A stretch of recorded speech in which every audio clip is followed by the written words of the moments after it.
আমরা যদি এই জিনিসটা আমাদের আলোচনা করতে কালকে বা জানো আমরা এই কথাটা বললাম ধরো আজকে আমি একদিন বাড়াইলাম এতে করে সবাই কিন্তু সুস্থ হয়ে কালকে ফিরে আসবে আর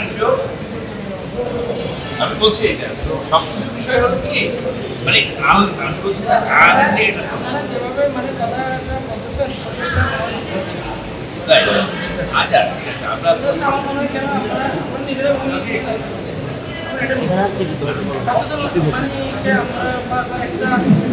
এটা সচরাচর একটা হচ্ছে একটা বিশেষ গোষ্ঠীর এজেন্ডা আমি বারবার বলতেছি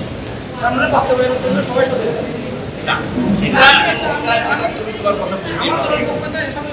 পক্ষ থেকে আমি আবেদন দিতে পারি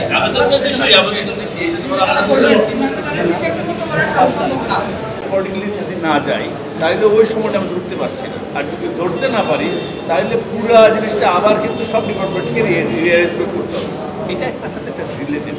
সুতরাং দায়িত্ব যখন তোমাদের উপরে বড় দায়িত্ব স্যার আমি যদি বলি আপনারা যে সম্পাদকে প্রতি হলে 24 জন আমাদের গণতন্ত্র ছিল অতীতে সংশোধন করছেন কাদের সাথে আলাপ করে আমরা সংশোধন এইটা সংশোধন প্রতিষ্ঠান যেটা আমাদেরকে সিন্ডিকেট আমাদেরকে যেই ইউনিভার্সিটির প্রশাসন থেকে যেই কনস্টিটিউশন দিচ্ছে এই কনস্টিটিউশন পরিবর্তন করা শুধু রাজনীতি করোই কনস্টিটিউশন পরিবর্তন ক্ষমতা আমাদের আছে আমি আপনারা বলি তাহলে স্যার আপনি যে সাম্প্রতিক কোনো সিন্ডিকেটের সভা হয়েছে কিনা আমার জানা মতে সম্প্রতি কোনো সিন্ডিকেটের সভা ওটা নিয়ে ওটা বিশ্ববিদ্যালয় সিন্ডিকেট না হলেও ভাইস চ্যান্সেলরের সে একদিন আছে এটা বলেন আর আপনি যদি বলেন প্রশাসন আপনি কার আওতাধীন প্রধান উপদেষ্টার আওতাধীন নাকি প্রশাসনের আওতাধীন অবশ্যই আপনি যদি আমাকে প্রশাসন বলেন স্যার তাহলে এটা ক্লিয়ার করতে হবে আমি কার আওতাধীন তুমি রাজনীতির ছেলে তুমি এইগুলো বুঝবা তুমি মনে করো এখন বাংলাদেশে একটা সরকার আছে নির্বাচন কমিশন কার সিদ্ধান্ত অনুসারে কাজ করবে প্রশাসন কি দিবে একটা কনস্টিটিউশন একটা ভোটের একটা কি ভোট করতে পারবে কাকে নির্বাচিত করতে পারবে কাকে পারবে না এটা কি নির্বাচন কমিশন ঠিক করতে পারবে কি না এটা বলো ইয়েস অর নো বলবো আচ্ছা এই কথাটুকু কিন্তু আমাদের যে সম্পাদক হয়েছে সম্পাদক যোগ করছে বিয়োগ করছে এটি কোনোটাই আমাদের কাজ নয় এটি হলো আমাদেরকে স্যার আমি বলি তাহলে কি আমরা ধরে নেব একটা সংগঠনের দাবি দাবার প্রেক্ষিতে সকালে দাবি দেওয়া বিকেলে বাস্তবায়ন তাহলে কি একটা সংগঠনের আমি আপনাকে বলতেছি একটা সংগঠনের সকালে দাবি দেওয়া বিকেলে এটা নিয়ে তুটজুট রাতে বাস্তবায়ন কেন স্যার কে করছে হ্যাঁ কে করছে প্রশাসন তো প্রশাসনের কথা তো আমাকে বললাম আপনি প্রশাসন স্যার আমাকে যে কাগজটা ভাইস চ্যান্সেলর সাইন করে দিবে ওটা আমি প্রশাসনের সিদ্ধান্ত হিসেবে নেব প্লিজ স্যার আপনি প্রশাসন আওতাধীন নির্বাচন কমিশনের প্রধান স্যার বিনয়ের সাথে বলছি স্যার আপনি প্রশাসন আওতাধীন নির্বাচন কমিশনের প্রধান আপনার কথা বলতে হবে আপনি যদি আমার প্রশাসন থাকে দেন প্রশাসন যদি আপনাকে থাকে দেয় আমি কোথায় যাবো আজকে যদি আমি দাবি দাবি কার কাছে যাবো আমাদের কনস্টিটিউশনাল যে ফরম্যাট আমি বলি বিশ্ববিদ্যালয়ের যে কোনো আইন যে কোনো অ্যাক্টিভিটিস এইটার কন্ট্রোল করার জন্য 73 অ্যাক্টের অনুসারে ভাইস চ্যান্সেলর সর্বময় কর্তা ভাইস চ্যান্সেলরের এই ক্ষমতা আছে উনি এটা পরিবর্তন সংশোধন বিয়োজন করতে পারবেন এখন উনি পরিবর্তন করে সংবিধান বা কনস্টিটিউশন যেটা তৈরি করছে তোমাদের সাথে নাকি আলাপ করে করছে আমি সেটা আমি সমস্যা আমি আপনার স্যার বলতে আমি নির্বাচন কমিশনের প্রধান আমি পরিবেশ একটা বিশেষ গোষ্ঠীর অনুকূলে একটা ক্যাপাবিলিটি ডেভেলপ করবেন লেভিং ফিল্ড তৈরি করবেন আমি আবারও বলছি স্যার তৈরি করবেন এটা হচ্ছে আপনাদের কাজ আপনি নির্বাচন কমিশনের প্রধান স্যার আপনি সবার শ্রদ্ধেয় ব্যক্তি আপনি বিনয়ের সাথে বলতেছি আপনি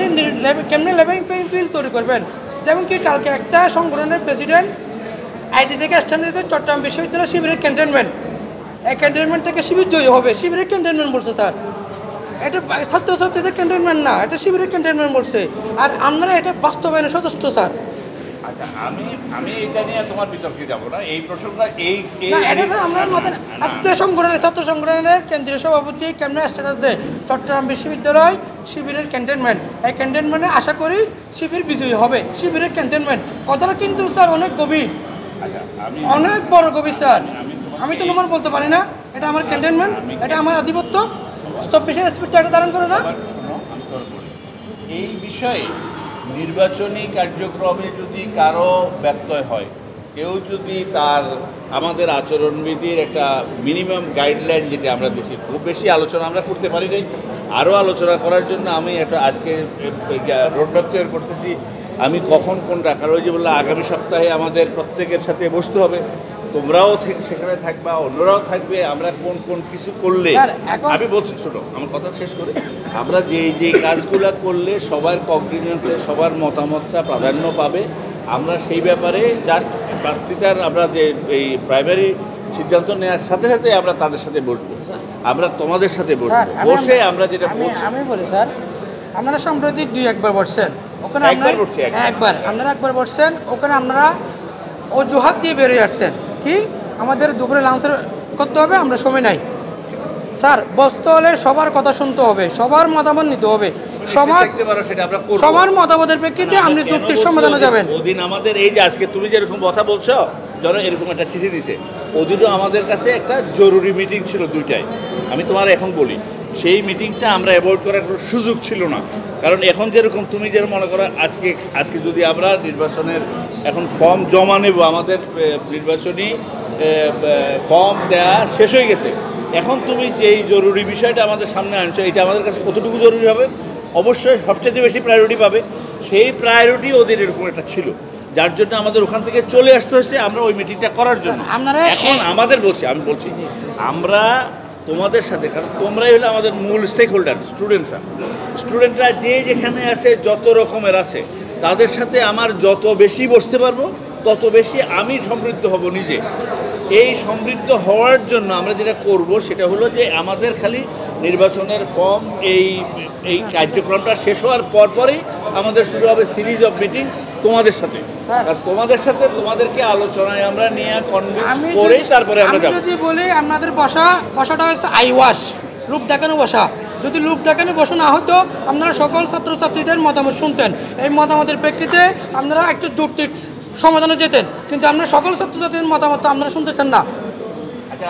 আইওয়াশ মিটিং করে আইওয়াশ বৈঠক বসে সমাধান হবে না, পরিবেশ তৈরি হবে না। সবাইকে দাওয়াত দিয়েছিলাম, সবার কথা স্যার শুনছেন আপনি? আমরা বহুত যতক্ষণ পর্যন্ত পারছি শুনছি, আবার যখন দরকার হবে আবার ডাকবো, যখন মনে করো যে আমাদের আরো কথা হচ্ছে। আপনারা অভিভাবক, নিশ্চিত থাকতে পারো তুমি শুনবো। আমি বলি স্যার, আপনারা অভিভাবক, আমাদের অভিভাবকের উচিত মানে ছাত্রছাত্রীদের যে দাবি দেওয়া সবগুলো শোনা, একটা যুক্তির সমাধান নেওয়া, সিদ্ধান্ত নেওয়া, এটা আমাদের উচিত। আবেদনের রাখতে যারা আহত হয়ে গ্রামবাসীর সাথে গ্রামের মানুষ হলো যারা মারামারি হয়ে আর বিশ্ববিদ্যালয়ের শিক্ষার্থী করলাই, কিন্তু মারামারি মেয়ে যারা আহত হয়ে ইতারা যে বিভিন্ন বাংলাদেশের বিভিন্ন প্রান্ত থাকে, এই টাকা নিয়ে যে ইতারা তো আইয়ের অনেক সমস্যা খুব ব্যাপার, এই ব্যাপার লইয়ে পুরা এরা নির্বাচন করতে চায়, কিন্তু নির্বাচন করবে দেখার সময়, এই সময় মনোনয়ন নেওয়া এবং জমা দেওয়া, এই সময়টা এরা